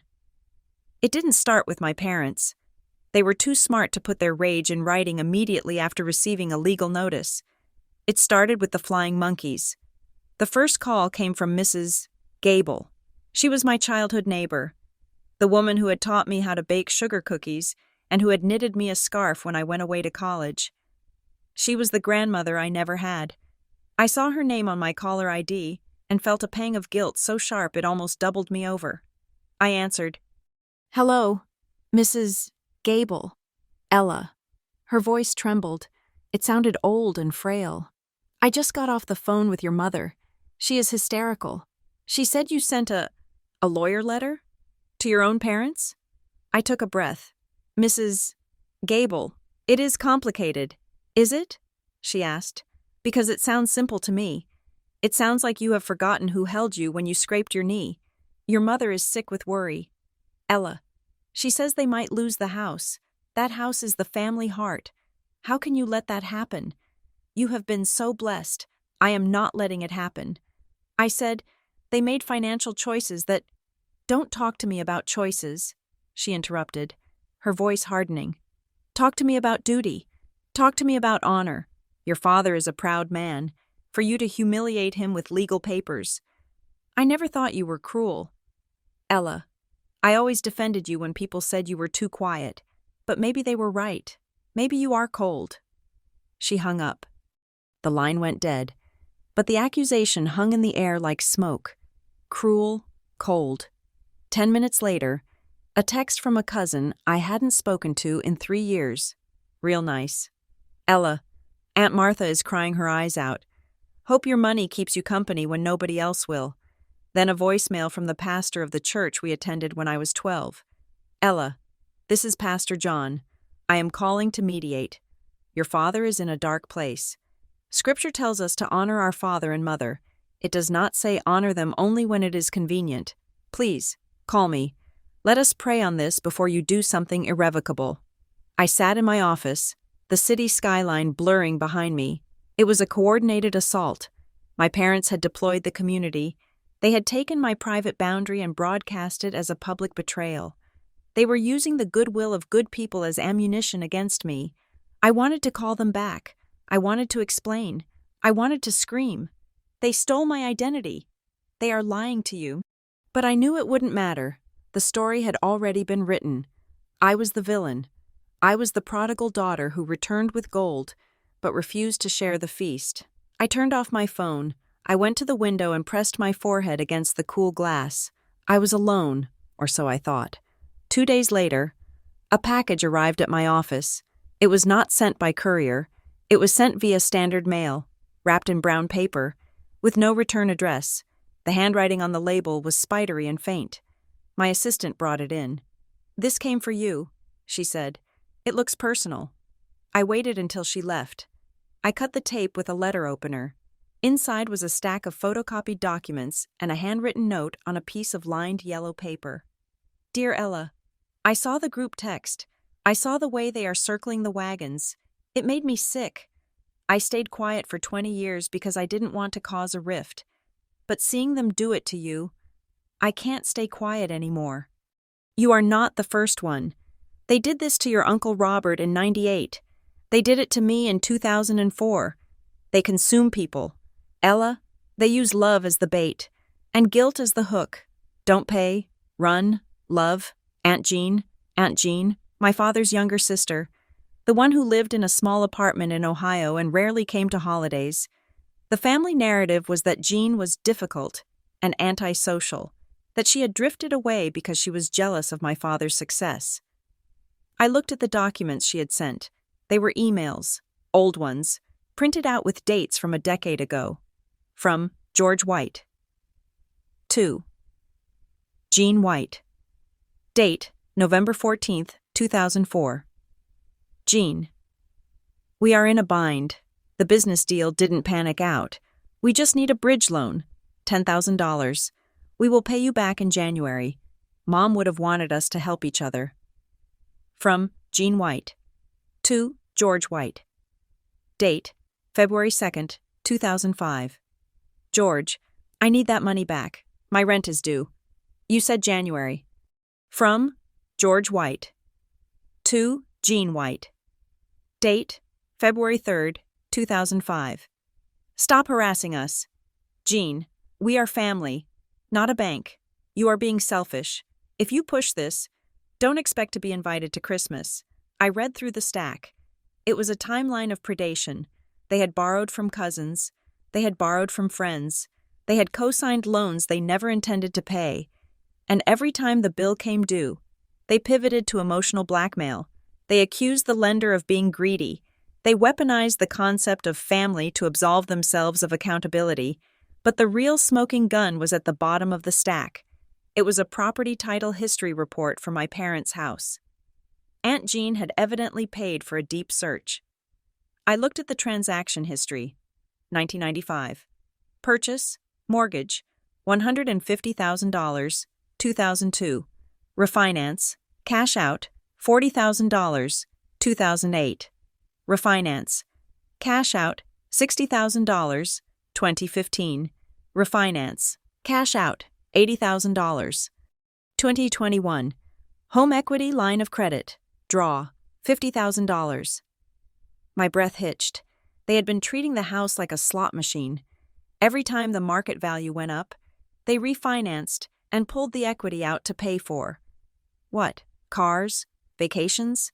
The image of success? They always talked about the house as if it were a sacred temple, the family home, the legacy. It was a lie. The house was hollow. It was mortgaged to the hilt. They owned almost nothing of it. The bank owned it, and they had spent the last 30 years eating the equity while pretending to be solid middle-class citizens. The Dominion Capital loan wasn't an isolated mistake. It was just the latest bet in a gambling addiction that used real estate and relationships as currency. I felt a strange sense of calm wash over me. It was the calm of diagnosis. I finally understood the disease. It wasn't that they were bad with money. It was that they felt entitled to a lifestyle they couldn't afford, and they believed the people around them were obligated to subsidize it. I picked up the phone. I called Aunt Jean. She answered on the fourth ring. Hello? Aunt Jean. It is Ella. There was a long silence. Then, a sigh that sounded like it had been held for 20 years. I didn't know if you would call. She said, Thank you for the package. I said, Did you read it? I read it. They will never stop. Ella, she said softly, they are black holes. They pull everything into themselves and then complain that it is dark. You have to cut the cord. I am going to do more than cut the cord. I said, I am going to turn on the lights. I drove to my parents' house the next evening. I did not call ahead. I wanted the element of surprise. I parked my car, my old sedan, not the new SUV, in the driveway. The house looked warm and inviting from the outside. The porch light was on. The flower beds were weeded. It was a perfect facade. I walked in. The door was unlocked. Mom? Dad? They were in the living room, watching a game show. When they saw me, the atmosphere shifted instantly. My mother looked hopeful, then wary. My father looked up over his reading glasses, his expression turning to ice. So, the prodigal daughter returns. My father said, Did you bring your lawyer? I didn't answer. I walked over to the coffee table and dropped the folder Aunt Jean had sent me. It landed with a heavy slap. What is this? My mother asked. Facts, I said. I sat down in the armchair opposite them. I didn't take off my coat. I know about the refinancing. I said. My father's eyes narrowed. He didn't move. I know you pulled $40,000 out in 2002, $60,000 in 2008, $80,000 in 2015. I know you stripped the equity out of this house to pay for cars and trips you couldn't afford. That is private financial business, my father snapped. You have no right to snoop in our mortgage history. It is public record. Dad, I said, just like the lawsuit from Dominion Capital is public record, just like the emails you sent to Aunt Jean when you borrowed money from her and then cut her out of the family when she asked for it back. My mother gasped. Jean? You talked to Jean? That bitter old woman? She has been poisoning people against us for years. She sent me the receipts. Mom, I said calmly, I have the emails. I have the dates. I leaned forward. You are not victims of a bad economy. You are not victims of bad luck. You are running a Ponzi scheme with your own family. You borrow from one person to pay for the image you show to the next. And now that you have run out of equity and run out of cousins, you are coming for me. My mother started to cry. It was the same performance I had seen a dozen times. Her face crumpled.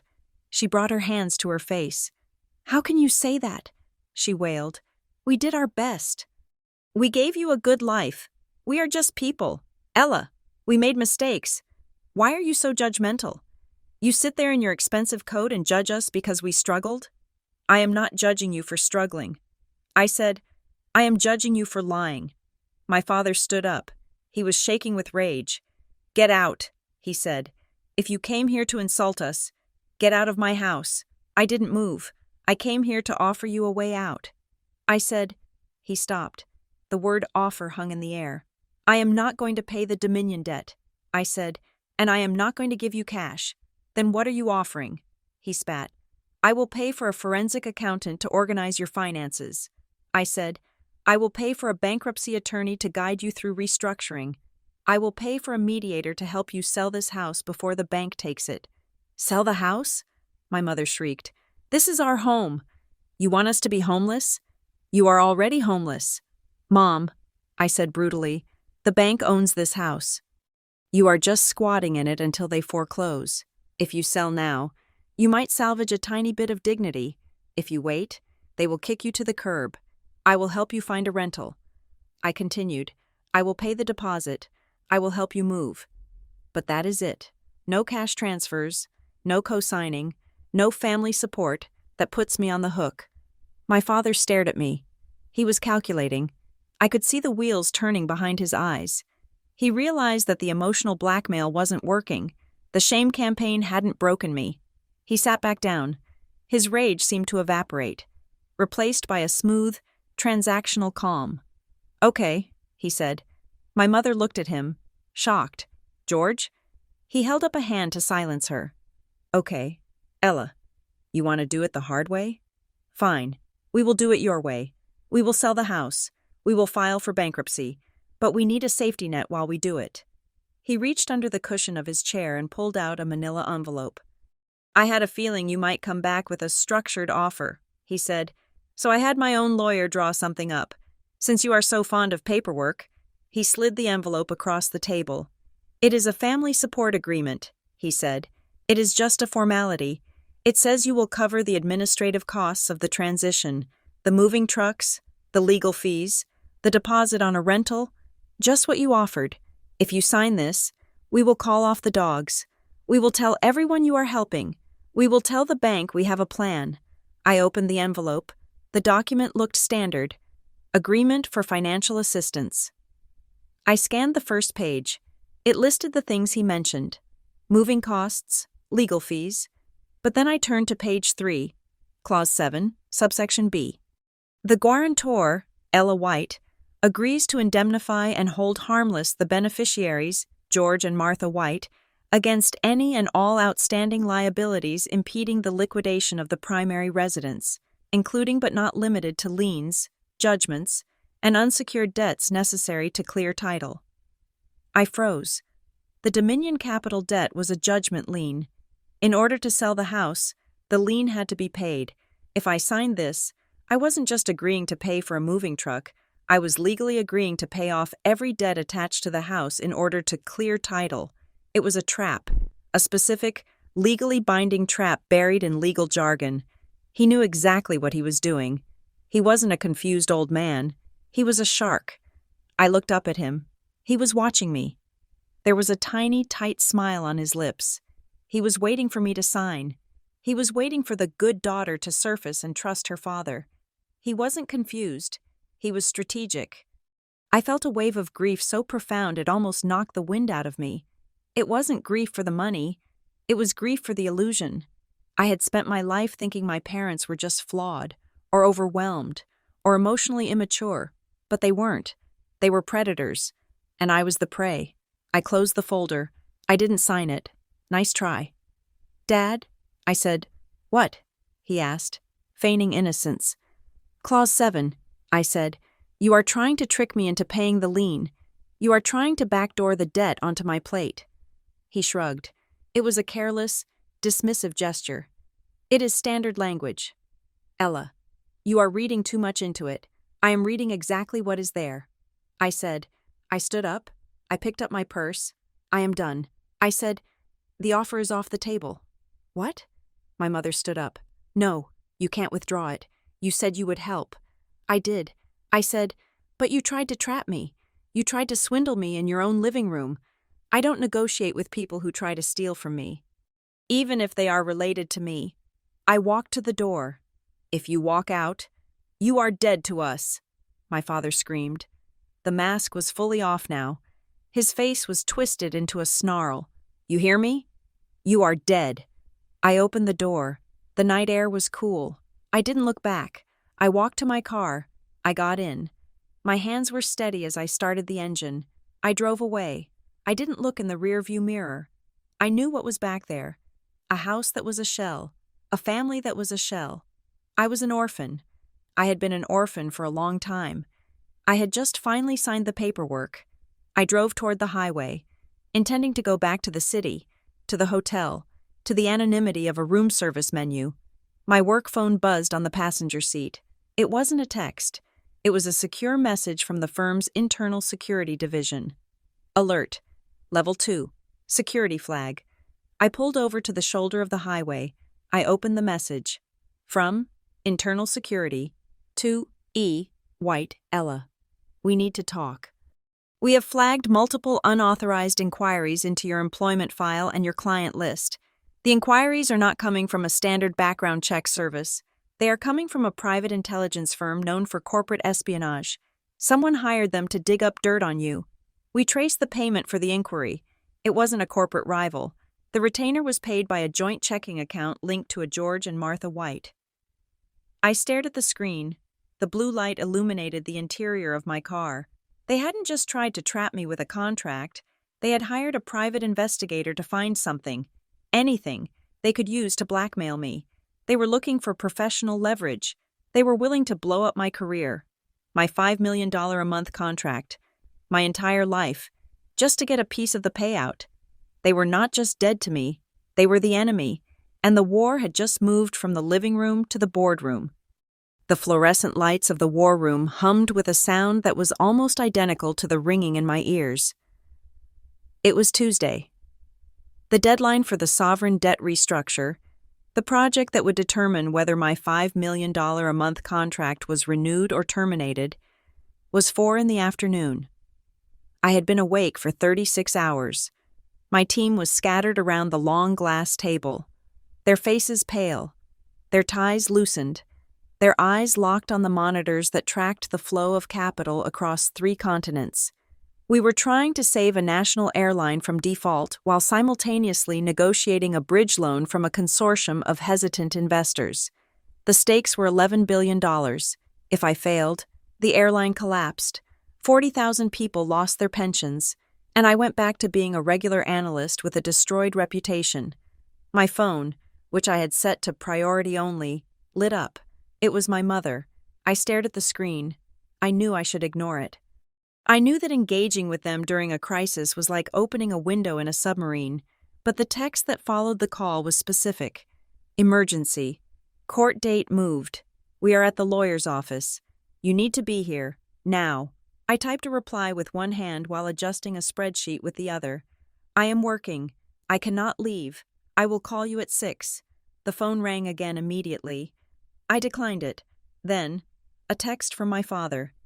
If you are not here in an hour, our attorney is filing a motion to compel your deposition. He is going to tell the judge you are the financial guarantor of the estate. Do not test me. Ella. I felt a cold spike of adrenaline that had nothing to do with the $11 billion on the screen. They were weaponizing the legal system. They knew I was in the middle of a massive deal. Vance had likely told their lawyer, or they had simply guessed based on my silence. They were counting on the fact that I would pay them off just to make the distraction go away. I looked at the clock on the wall. It was 1 p.m. The final filing for the airline deal was due at 4. I stood up. Silas, I said. Silas looked up from his tablet. He saw the look on my face. It was not the look of an analyst. It was the look of a soldier who realizes the enemy is inside the perimeter. Go, he said. I cannot leave the desk. I said, we are 3 hours from the wire. You have done the math. Ella, Silas said, the structure is sound. The team can execute the filing. If you stay here with that look on your face, you will make a mistake. Go handle your business. Kill the snake before it bites you. I nodded. I grabbed my coat. I called Vance on the way to the elevator. Meet me at the law offices of Miller and Finch. I said, bring the red file. And bring a witness. What is happening? Vance asked. The showdown. I said. I arrived at the law office 20 minutes later. It was located in a strip mall, sandwiched between a dry cleaner and a payday lender. The carpet in the waiting room smelled of stale coffee and despair. Vance was waiting for me in the parking lot. He looked out of place in his tailored suit, holding a thick red folder. Beside him was a woman I didn't recognize, a court reporter with a steno machine case. Smart, I said. We are making a record. Vance said. If they say a word, it goes on the transcript. We walked in. The receptionist pointed us to a conference room in the back. I opened the door. My parents were sitting on one side of a scuffed laminate table. My father was wearing his church suit. My mother was wearing black, as if she were mourning the death of my generosity. Beside them sat their attorney, a man named Miller who had a comb-over and a tie that was too wide, and at the head of the table sat the mediator. We had agreed, in writing, to use a neutral mediator from the state board, a woman named Mrs. Higgins. Mrs. Higgins was not there. Instead, sitting at the head of the table was Mr. Henderson, the banker, the man who had given my parents my private financial data. I stopped in the doorway. This is a joke, I said. Ella, sit down, my father said. His voice was deep and commanding. The voice he used when he wanted to remind me that he was the patriarch. Mr. Henderson graciously agreed to step in. Mrs. Higgins had a conflict. Mr. Henderson is not neutral. I said, he is a co-conspirator in your fraud, alleged fraud, Miller said smoothly. He didn't look up from his notepad. Please, have a seat. Ms. White, we have a lot to get through before the judge sees us tomorrow. Tomorrow? I asked. The lender moved for an emergency hearing. Miller said, expedited foreclosure. Unless we can present a solidified repayment plan, the house is gone on Friday. And my clients have indicated that the plan relies on you. I sat down. Vance sat next to me. The court reporter set up her machine in the corner. Who is she? My mother asked, her voice shrill. She is the truth. I said, Mr. Henderson cleared his throat. He looked nervous. He knew he shouldn't be there, but he was likely in as deep as they were. Let us begin with a spirit of cooperation. Henderson said, George and Martha are facing a tragedy. They are looking to their daughter for support. Ella, surely we can find a number that works for everyone? A monthly contribution? A lump sum to clear the arrears? There is no number, I said. My father slammed his hand on the table. Stop playing games, he shouted. We know you have the money.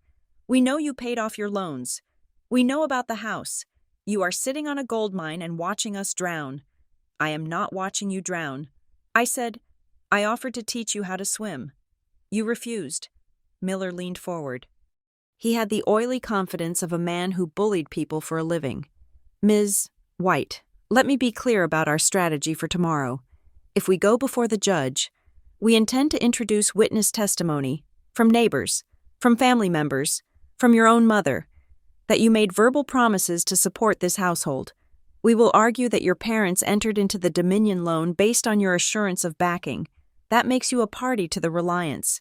We will drag you into this liability, and given your income, the court will likely look very favorably on the idea that you can afford to pay. It was a shakedown. It was extortion wrapped in legal pleadings. I looked at Vance. He nodded. I opened the red folder. I slid a piece of paper across the table. This is a sworn affidavit from Aunt Jean. I said, it details a 20-year history of you borrowing money from relatives under false pretenses and never repaying it. It establishes a pattern of predatory financial behavior. My father sneered. Jean is a liar. I slid another paper. This is the log of the unauthorized credit inquiries run by Willow Creek Bank, initiated by Mr. Henderson at your request. This is a federal crime. The Fair Credit Reporting Act is very specific about jail time for this. Mr. Henderson went pale. He loosened his collar. I slid a third paper. This one was a screenshot. This is the text message Mom sent to the family group chat 3 days ago, claiming I had promised to pay. And right below it is the timestamp of my email to Vance explicitly stating I would not pay. It proves you fabricated the promise to manufacture social pressure. And finally, I said, sliding a glossy photograph across the table. It was a picture of the private investigator's invoice, the one they had paid to dig up dirt on my firm. You hired a corporate espionage firm to investigate my employer. I said, you tried to find leverage to blackmail me into paying you. That is not reliance, Mr. Miller. That is malice. That is sabotage. I looked at the attorney. If you go into court tomorrow and claim I promised to pay, I will introduce this evidence. I will counter-sue for defamation, abuse of process, and identity theft. I will have Mr. Henderson arrested for banking fraud, and I will make sure that every single person in that courtroom knows that my parents are not victims. They are predators. The room was silent. The only sound was the soft clicking of the stenographer's keys, capturing every word. My father's face was purple. He looked like he was choking on his own rage. You think you are so smart? He hissed. You think you can lawyer your way out of being a daughter? You are cold. Ella, you are an ice block. You have no heart. That is why you are alone. That is why you have no husband, no kids, just money. I didn't flinch. I would rather be alone with my integrity than surrounded by people who view me as a paycheck. I said, my mother started to cry. But it wasn't the fake, performative crying she usually used. It was a low, keening sound. She had her head in her hands. Why do you hate us? She sobbed. I don't hate you. Mom, I said, I just wanted you to love me. I loved you, she screamed. She looked up, her eyes red and wild. I loved you so much, but you didn't need it. She stood up, shaking. You were always so perfect. She spat, so quiet, so self-sufficient. You fixed your own toys. You did your own homework. You never cried. You never asked for help. Do you know how that feels? To a mother? It feels like rejection. I stared at her. You missed my graduation because I was self-sufficient? I asked. I missed your graduation because I couldn't stand watching you succeed without me, she screamed. It burst out of her, a confession that had been festering for decades. I couldn't stand being in that crowd, clapping for you, knowing that you did it all by yourself, knowing that you didn't need me to get there. It made me feel small. The silence that followed was absolute. It wasn't neglect. It wasn't busyness. It wasn't a mistake. It was envy. My mother, the woman who was supposed to be my champion, had boycotted my life because my independence made her feel irrelevant. She didn't want a daughter. She wanted a dependent. She wanted someone broken enough to need her, because her own identity was built on being the savior. My success was an insult to her because she couldn't claim credit for it. I felt a shifting in my chest, the last thread of hope, the tiny, childish hope that maybe, just maybe, they had just been careless, snapped. I stood up. I felt incredibly light. Thank you, I said. For what? My father asked, confused by the shift in my tone. For the truth, I said. I looked at Vance. Give them the document. Vance pulled a single sheet of paper from the back of the folder. He placed it in the center of the table. This is my final offer, I said. My father looked at it suspiciously. What is it? It is a settlement. I said, if the house is foreclosed on tomorrow, I will fund a rental apartment for you for 12 months. I will pay for a financial planner to help you manage your pension. I will pay for the moving trucks. And the debt? Miller asked. I will not pay a cent of the debt, I said, and I will not provide cash, but I will ensure you have a roof over your heads.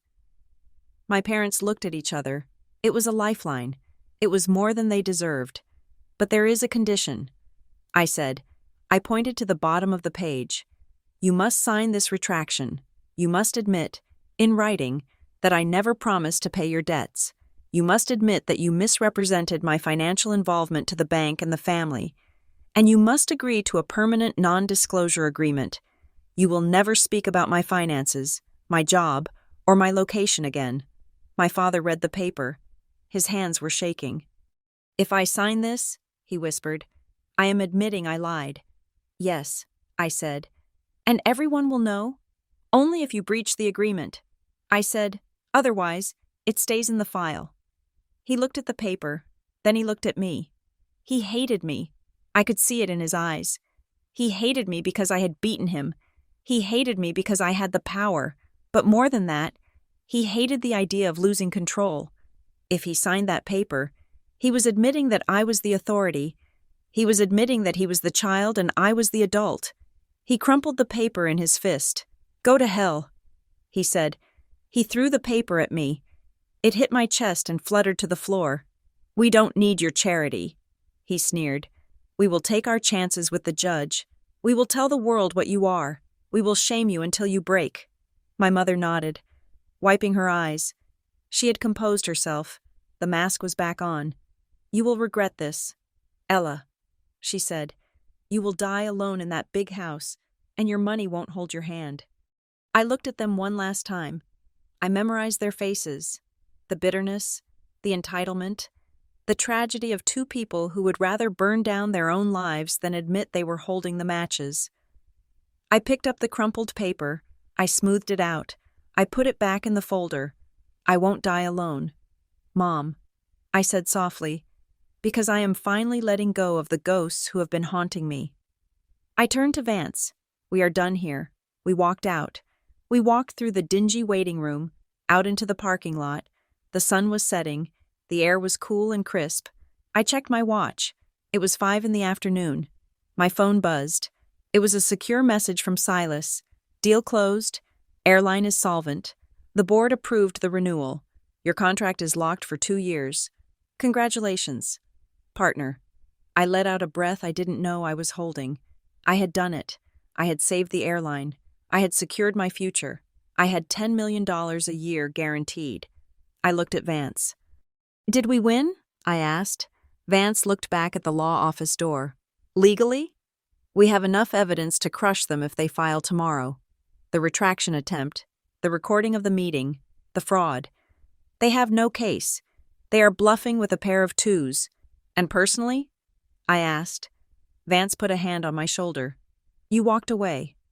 Ella, that is the only win that matters in a game like this." I drove home. The house was dark when I arrived. I didn't turn on the lights.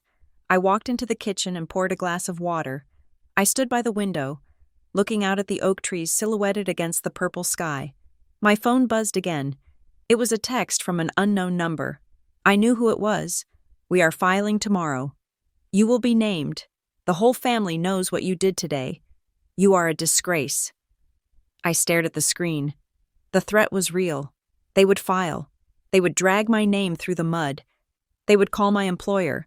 They would post on Facebook. They would scream from the rooftops. The storm was coming.